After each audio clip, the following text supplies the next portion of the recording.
காத்திருந்த தருணம் வந்தது. பார்த்தன் மீது கணைகள் பாய்ந்தது.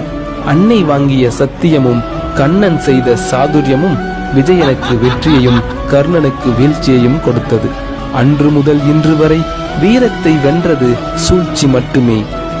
கர்ணனை கவச குண்டலங்கள் காக்கவில்லை, கற்ற வித்தைகளும் காக்கவில்லை, ஏன் மாதா பிதா குரு தெய்வமும் கூட காக்கவில்லை.